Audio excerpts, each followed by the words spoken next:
that, and because of the stigmatization that the deaf community has faced for a really long time, we do have examples of children who are language deprived and grow into adults who never fully acquire a language, unfortunately. Interestingly, with the critical period, at this point, I would say, yes, Braden. Are there cases where a deaf child will not be exposed to a sign language, but have like their parents still like try to communicate with them, and so they get like enough communication that they can later learn language? Yeah, it's a pretty variable spectrum of like what happens to deaf children who don't have sign language depending on the parents' attitudes. Unfortunately, for a long time before we had a better understanding of deafness, deaf children were treated like they were being obstinate, like they were ignoring their parents. There was an assumption that they could hear and were choosing to ignore. And because of that, for many of them, there were not attempts to communicate beyond that verbal communication. In Southern Maine, interestingly, the university I went to there has the only ASL interpreting program in New England, and a big part of that reason is there's a huge deaf community in Southern Maine. And a lot of the older members of the deaf community, I'm talking like 60s and older, have ASL, but there are really big differences between the ASL they've managed to sort of learn and the ASL that an L1 speaker who was given ASL in childhood ends up acquiring. So it is a very real thing, and there are people now who do not have access to what we would consider a true L1, which is sort of hard, I think, to fathom. I mean, imagine you don't have a first language, right? It's a very alienating experience. Yeah? Isn't it also the case that you put a bunch of children together who don't have a language, they'll make one? Like, isn't this happening like Nicaragua with deaf children? Yeah, actually the woman who documented that works at USM. She's super interesting, did field work in Nicaragua for a long time. There are a few ways that happens. One, a group of children who have no way to communicate will find a way to communicate, which is super interesting. And typically, have you guys heard of language pigeons and creoles before? Have you ever heard those terms? Yes? No, I'm seeing some yeses and nos. So, imagine two groups of people are now living near each other in the same geographical region that weren't before, right? They speak two completely unrelated languages. The adults in those two groups typically will form what is called a pidgin. And what a pidgin is a version of language that isn't quite like human language and doesn't fully resemble either of their languages, but is this sort of workaround for communication, right? Of like, you just need to understand each other enough to do things like trade goods, yeah, and settle land disputes and those sort of things. What happens is the generation of children born after the pidgin language, because two groups of people are living next to each other, people start getting married, they start having babies. Now you have parents who both speak one of these two different languages and are using this sort of pidgin system between them. The children will speak what we call a creole, which will be a fully grammaticalized version of the pidgin that their parents are using. And that is how we get a lot of new languages, which is pretty cool. So what they'll do is they'll take this input that often, like I said, violates some of what we know are language universals, right? Because it's not a real language. It's like a communication system constructed of these two unrelated languages. And their linguistic parser, well, a language man living in your brain, will take that and systematically apply language universals. And then you get a new language. Very neat, right? Underwhelmed. All right. What are some common myths confirmed or busted by this video? In relation to what you guys were talking about, or maybe new things that came up? Yeah. I always heard that you shouldn't talk to your kids in a baby voice. So, I guess that's not true. Yeah, it's typically discouraged, but it won't do anything bad.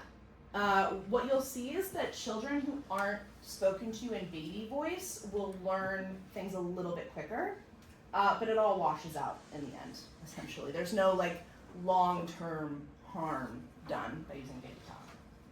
Other myths? Ideas we had? No? What language myths were we discussing back here before the video? We're talking mostly about like how children kind of just they learn words from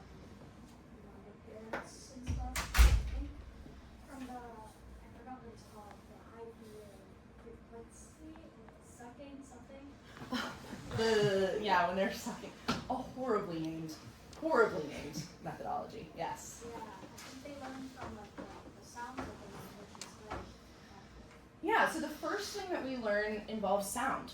This is the earliest component of language that is acquired, which makes sense, right? Because how are we going to be able to acquire these more complex structures if we don't have the sound units that compose them, right? All right. So, a family friend, this, by the way, I would say at this point in my life, about once a week, I get one of these in my life from somebody who knows me or somebody in my life who told somebody I'm a linguist and they have a burning question. I get this question a lot. A family friend, L1 Arabic, L2 English, living in the US, knows you've been studying linguistics and asks if they should speak to their newborn in Arabic or if that might interfere with her ability to acquire English at a typical pace. She says, I'm afraid she won't know English when she starts school and will never learn it as well as her classmates, but I want her to know Arabic too. What do you tell her?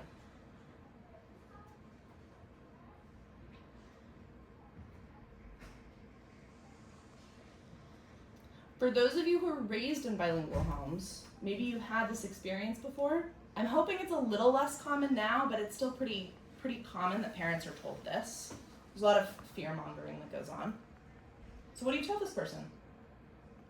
Yeah? I've heard like a lot of people do one parent speaks fluent English, the other parent speaks the other language so they can acquire both. Okay. Are exposed to both languages. So maybe we do it, one parent speaks one speaks the other. What else? Yeah, Kian. You'll get enough input. The child will get enough input from living in an area where pretty much everyone else speaks English to learn the language anyway. So you can safely speak Arabic at home. Should we, in fact, perhaps encourage her to speak Arabic at home? Yes. Yes, we should. When you're living in a U.S. context, right, and you take your child outside because you're going to the grocery store, or you're walking around in the park, or they're going to daycare, they're going to hear English everywhere.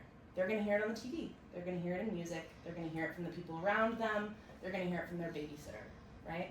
And as soon as they enter the school system in the U.S., they're going to hear a ton of English all the time, right? They're not going to hear as much Arabic. In fact, depending on where you're living, they may not hear any in your environment, right? I work with this family who lives in Skokie who moved here from Afghanistan about a year and a half ago. And they have 6 children, and the parents speak Dari. Any of you heard of Dari? Yes. It's kind of related to Pashto.